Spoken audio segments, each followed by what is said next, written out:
I'm an introvert, and Yeah. a lot of Christians are. It's like, how are we salt and light in the world? Well, it's not just talking about your faith, right? There's a lot of good stuff for extroverts, right? Yeah. Evangelism, going up to people and talking to them and just kind of being out there and everything. You don't have to force a conversation about something spiritual if you're in relationship with people about stuff that they care about. The Holy Spirit's like, I don't care. I'll work with you. I'll work with you. I'll work with you. Are you available? Yeah. Are you Exactly. available to use? This is the devotional that I found on Amazon. Compliments to you to writing 365-day devotional on one Bible verse. But the page itself is called The Next Great Awakening because we're in one, and a lot of people don't realize that. When I first started this YouTube channel about a year ago, I started going through all the different sermons I could listen to about being salt and light. And then I went to Amazon like one does, and I looked for books about being salt and light. And today's guest actually wrote one of my favorite devotionals that I've been reading every single day about how to be salt and light. Let me introduce you to Chris. Hey, how you doing? Great. Well, thank you so much for letting me come and crash here. Yeah, no problem. And just learn a little bit about, you're an author, but you're also, so you've written books, but you've also written devotionals, right? Right. So how did you get into this? Really good question. I'd had writing experience in journalism going way back, but and never, and then had done some ministry work. Never really thought of combining those two things, but I guess it was 2001, I applied for a job at a ministry called Walk Through the Bible. Had never written any devotionals before, but they were starting a new magazine and needed a devotional writer. So I went in and, they said, we like your work, but can you write a devotional? I don't know. So I went home and I wrote 5 of them that night and turned them in, and they really liked them. And so that led to that, writing devotionals for that magazine. Those magazines turned into books, and those books led to other kinds of books over the years. So it kind of started there, and then it branched out into a whole bunch of different other things. To an office filled with books. And I was reading on Amazon on your profile, you've written over 50 books. Is that correct? Yeah, it's hard to, Well, because there's also ones that you write for other people and collaborate and stuff like that, right? Depends on how you define book and depends on how you define written. Okay. So there's little, I can show you some in there in a little while, but there's little, 100-page, 100-page Bible study or discussion guides. So do those count? Well, maybe. Yeah. There's full-length books like devotional books, and then there's I do collaborative work with other people.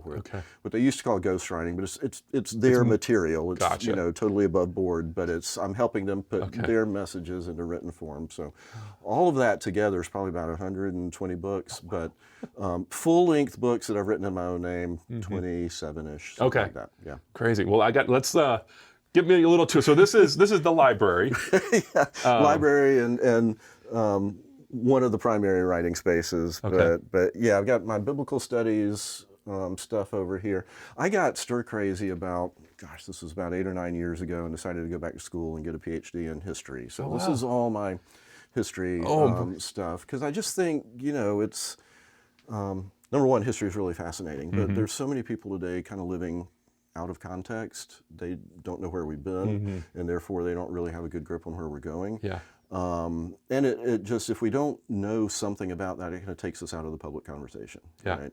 Yeah. Because a lot of people are like, well, history doesn't really matter. What I'm plugged into right now. And it's like, okay, but have you watched the news? Because people are referring to history all the time. What do they mean in the Constitution? What has the church been through? What kind of doctrines have we had before? And debates we're having now. They kind of talking about that in the 3rd century. So we might be able to learn something. So it's really, I don't know. You get the big picture of where we've been. It kind of helps you engage in conversation. It kind of gives you perspective. It helps you know where we're going, kind of helps you know the struggles we've been through.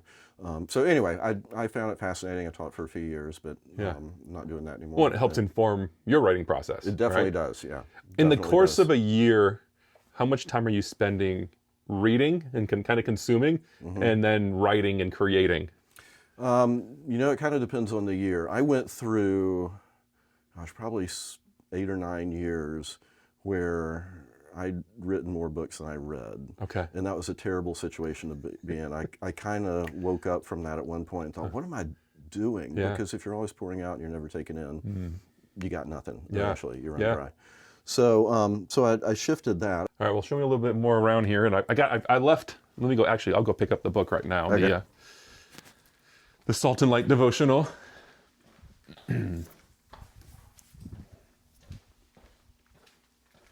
Yeah, so this is the devotional that I found on Amazon. Tell me the backstory. When did you decide? Well, one, compliments to you to writing 365-day devotional on one Bible verse. I mean, there's a couple other Bible verses, I guess, about being the light of the light. Well, there are, and so it takes that concept, but it really, I don't know. There's probably 300 Bible verses used in there. Some of them I'll do several days in a row. Yeah. But, so yeah, that one I've got actually. That's one of 9 full year devotionals that they kind of those, and then these are the leather versions of them. But I think that's the second to last one I did, and just there's so many. There's a lot of stuff out there about. There's a lot of good stuff for extroverts, right? Yeah. Evangelism, going up to people and talking to them, and just kind of being out there and everything. I'm an introvert, and a lot of Christians are. It's like, how are we salt and light in the world? Well, it's not just talking about your faith, right? It's everywhere you go, are you bringing excellence into it? Are you bringing excellence into your relationships? Are you, you've got the Spirit of God in you? Are you carrying the presence of God into your relationships, into your work, into the store when you go? Is the Spirit resting on you? Are you aware of that? Yeah. So all of these ways that we can actually demonstrate, display the presence of Jesus. It's not about being perfect and having perfect character or anything like that, but it is about just living intentionally, right? Yeah. And so once you start looking at it that way, there's all kinds of directions you can go with that. At least 365. Yeah, well, yeah, and you talk about the excellence part. I read that actually, as I was driving over here, I was like, okay, I have notes of my favorite pages, and one of my favorite pages was page 65, and it was talking about excellence. Okay. And it's been a common theme on this YouTube channel as I interview people who are being salt and light, and one of the best ways to do it is by doing whatever you're doing, whether you're a plumber or you're a football player, to do it with excellence. And I think people, I'm going to switch over, I think people resonate with that because we've also all met the Christian fish person who puts a fish on their work truck or whatever they do, and then they treat people unethically and they don't do quality work. So I think that's probably why that chapter resonated with me so much, and I think I'm trying to communicate that to people is like, let's live out our faith, do excellent work, and like you said, for the introverts, you don't have to be the one who's center of the party, but like people are going to notice when you take a little extra time to care for them, to do quality products. So yeah, and if you think about it, what is the kingdom of God? Is it just there's the message of the gospel of salvation, okay, and the church has been very heavy on that for a long time, especially the evangelical church over the last couple hundred years. Very much the gospel of salvation is the spiritual thing. It's all spirit. It's, but there's the gospel of the kingdom. The gospel of salvation is within that. The gospel of the kingdom is bigger. God's actually going to be renewing the earth, new heavens and new earth. And so it's not just a spirit only, we escape here and leave. There are a lot of ways to actually advance God's kingdom in this world right now. And so it's salt and light is more than just like, I don't know, telling people about Jesus, which is great. I mean, that's vital. However, it's, how do you live? How do you affect this world? How are you bringing the kingdom of God into it in everything you do? Yeah. Well, and I'm looking over here, that bookshelf, you got the history. Yeah. I remember another one of your chapters, you talked about how part of being salt and light is also, I think it was kind of witch Christianity, because I think the world have their certain idea of what a Christian is or what Christianity is, and they'll reference the Crusades. How could I be a Christian about the Crusades? Or you look at modern day, this pastor fell from grace. Like I don't like hypocrites. Well, nobody does. Right. And so that's another call for us: is how do we be a good example? And a good example of what a Christ follower should be. Exactly. Yeah. And those, all of those examples are people. I mean, if they were following Jesus and that happened, then Jesus is not worth following. Yeah. That's a departure from following Jesus, and so therefore we present, what does that really look like? I see over here you got the world Christian Encyclopedia. Whoa. What's in there? A lot of stats, a lot of trends. I've started a couple Substack pages recently. One of them is called The Next Great Awakening. Okay. And so I really think it's important because we hear a lot of news, read a lot of articles, statistics about how people are leaving the church. There's deconstructing. There's all the stuff. The younger generations are, is there going to be anybody left in 20, 30, 40 years? And at the same time, there's revival happening all over the world. There's revival happening in our country, and young men are kind of opening up to the Spirit again. And so this Substack page looks at a lot of, it's not deep into statistics, but stories about revivals in the past, what's happening in the world today, and just kind of movements and trends that we're seeing, and what do we do to bring about revival. What's the name of the Substack? It's called the page is nextgreatawakening.substack.com. Okay, cool. Well, I'll put the link down below for people to check it out. And But the page itself is called The Next Great Awakening because we're in one, and a lot of people don't realize that. We're in early stages of I think a really huge awakening that's coming. What do you think contributing to that? Is this like the Charlie Kirk stuff? Is this the post-COVID, or is it just a bunch of I think it started even tension before in the world? that. Okay. And this is, whenever you get specific about it, people in various denominations are going to get a little queasy because it doesn't necessarily fit theirs. It's crossing them all. Yeah. So it's in. What are some like meta things maybe that are happening? Exactly. Okay. And so charismatic renewal in the latter years of the 20th century, but we're also seeing it in evangelical, very Bible-based churches that that haven't kind of compromised truth or doctrine or morals or whatever, and people are drawn to that, and they're waking up to that. And some parts of the world it's in one kind of church, other parts of the world it's in another kind of church. But it's happening, and it looks a little different everywhere, and I think it's trans-denominational, which is a really good thing. A lot of the things that we quibble about as Christians, doctrinally and methodologically, the Holy Spirit's like, I don't care. I'll work with you. I'll work with you. I'll work with you. Are you available? Yeah, are you exactly available to be used? I mean, as long as you're not, we're not within orthodoxy. But I see the Holy Spirit as like He's not keeping His distance from these folks. He's not keeping His distance from these folks. Why should I are we do either of those? And why are we keeping distance between each other? Exactly. Right. Interesting. Okay. So, it explores a lot of those things. Yeah. I bet you. Yeah. There's a lot of rabbit trails we go down that. So, as you've written all these devotionals, what do you do when you hit writer's block as you're writing a devotional? Like, is it as simple as open up the Bible? Is it pray? Is it? I don't know. I don't really struggle with writer's block. Okay. Every writer's different. So, there are writers who write every single day for 3 or 4 hours, and then like James Missioner, used to write 4 hours a day, and then he'd live the rest of the day, and he did that every single day. It's like, that's awesome. That's not me. Okay.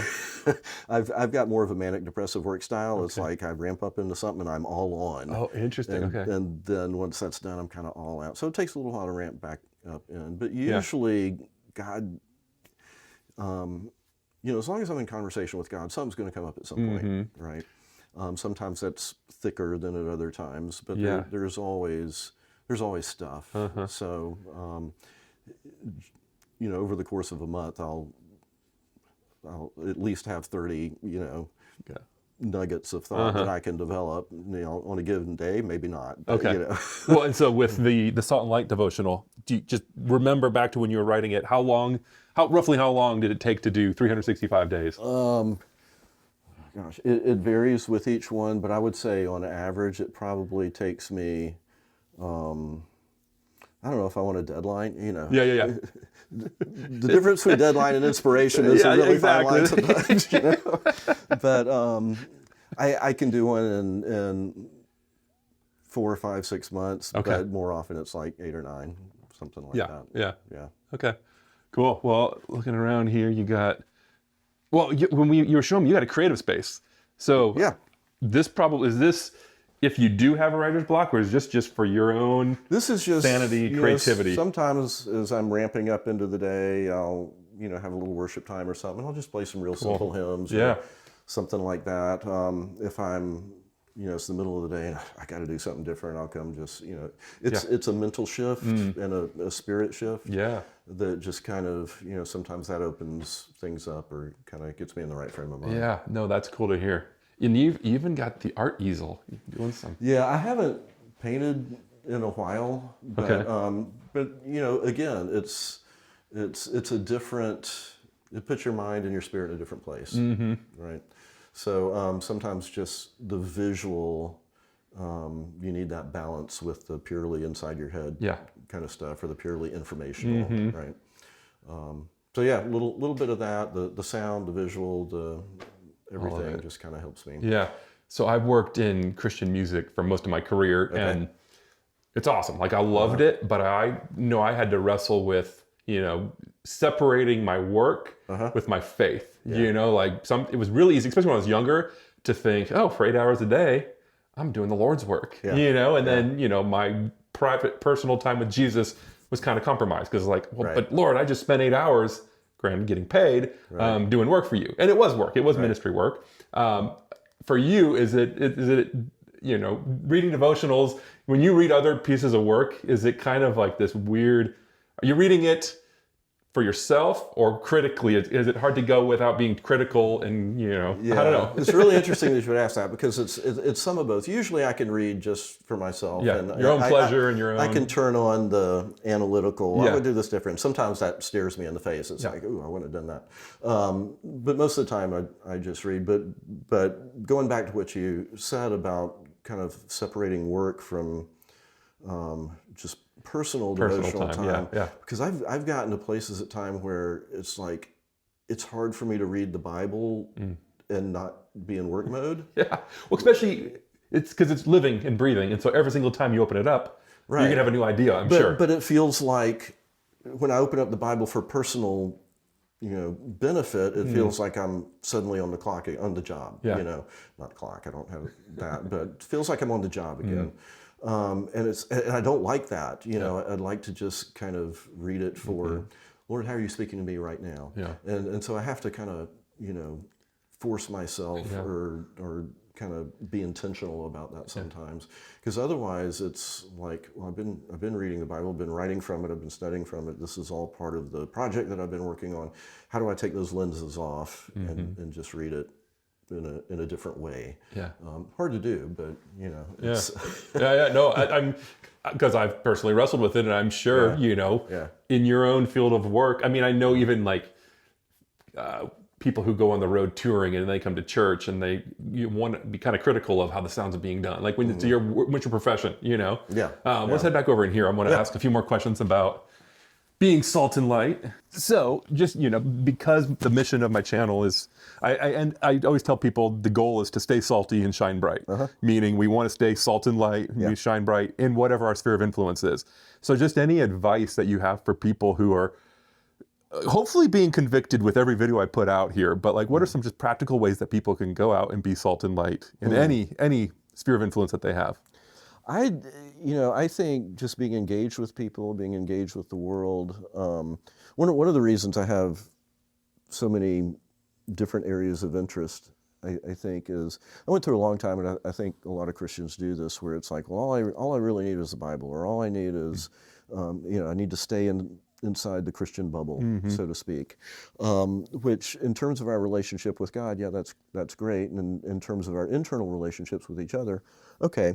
In terms of our relationship with the world, we got nothing to bring to the table. There's no connecting points, right? And I just, whatever you're interested in, even if it doesn't seem spiritual, I encourage people to develop that, because that's a great connecting point with the world, right? And it doesn't have to be specifically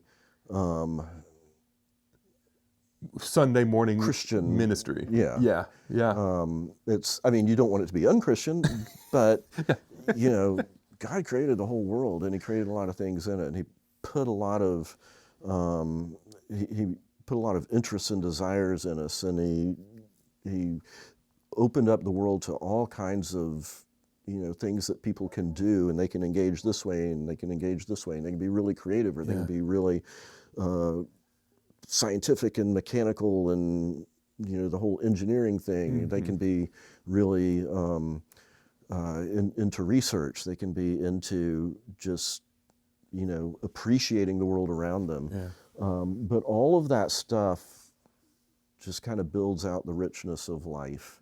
And if we're full of the richness of life within us, then we bring that into our conversations. We bring that into our relationships with people in the world. And it's, these are connecting points. You don't have to force a conversation about something spiritual if you're in relationship with people about stuff that they care about. Right? Well, and there's so many analogies of what salt is, right? And one thing that salt is, and one thing that salt is known for is its seasoning and its flavor. And so as Christians, are we bringing a good flavor to life or not so good flavor? And I think, going back to the one chapter that I read in your book or in your devotional, it was about we need to be the flavoring of what kind of Christianity we actually represent, not the Christianity that culture is trying to portray, not the Christianity of the past when there's been, things have happened that aren't in line biblically. And so, I think it's, what I love so much about salt is there's many different ways, salt is preservative, it adds flavor. And so, there's some neat ways to apply that to our life. Yeah, there really are. There really are. Because it's the Salty Christians and I want to inspire people to be salt and light, I love to hear from all my guests either one of two things. One, a time when, and this is the testimony, like when you've been available and the Lord's used you to be salt and light. It can be in being an author in that world, or it could be like when you went down to the grocery store, or just some general advice to people who feel that conviction of, I want to be more salty. I just love any story. That's a really good question. There's, I'm trying to think of a very specific example, but I can think of categories of examples. Like, for example, sometimes God will just open up a conversation for you that you weren't expecting. And I've been, totally honest, I've been really bad about recognizing that. Sometimes I'll go home and it's like, oh, that was an opportunity. I missed it. I think everyone can agree. I can resonate with that. But it's interesting how when you kind of live intentionally with that in mind, like you get up, you start your day, it's like, all right, I'm carrying the Spirit within me. I might forget that at several points throughout the day, but Lord, just bring that up as needed. And it's really interesting how conversations will happen that you weren't expecting, but it's like, oh, here's a segue into something relevant to this person that's on their heart right now, where I can speak into that from a place of a kingdom mindset. Right. And so that happens a good bit. And again, I don't go looking for those conversations. I'm the kind of person on an airplane, it's like, I don't want you to ask me what I do for a living. I just, it's like you and like most pastors, right? Exactly. What kills the conversation quicker than I'm in ministry. Right? I write Christian books. That's right. So, but if you say, Holy Spirit, open those up to me whenever you would like to. And open me up so that I'm not... Open me up to recognize. Give me eyes to see them. Exactly. But you bring them up in the people that need those kinds of conversations, and I will be as responsive to that as I know how to be. And he does. And it's not like constant every day. But there's sometimes where you leave a conversation and you realize, God was there. And it's amazing how he does that. Well, I want to just... remind this. So this book right here, I'll put the link below. Salt and Light. Read it every single day, and it's kind of that good reminder of we are salt and light. I'm trying to be committed to doing a video a week here on this YouTube channel, and so I release it every single weekend. But this has been super helpful for me just in the morning to read it, and it gives me new angles, even questions to ask people. That's awesome. And even just to think through. People who are watching this, if they're watching still to the end here, like they are in it. Like they go, yes, I want to be more salt and light. I want to stay salty. I want to shine bright. And so, this has been a gift. So thank you for that. Well, Chris, thank you so much. And Absolutely. again, down below, I'll put his Substack so you can check out more of the writing. So thanks, Chris. All right. Thank you.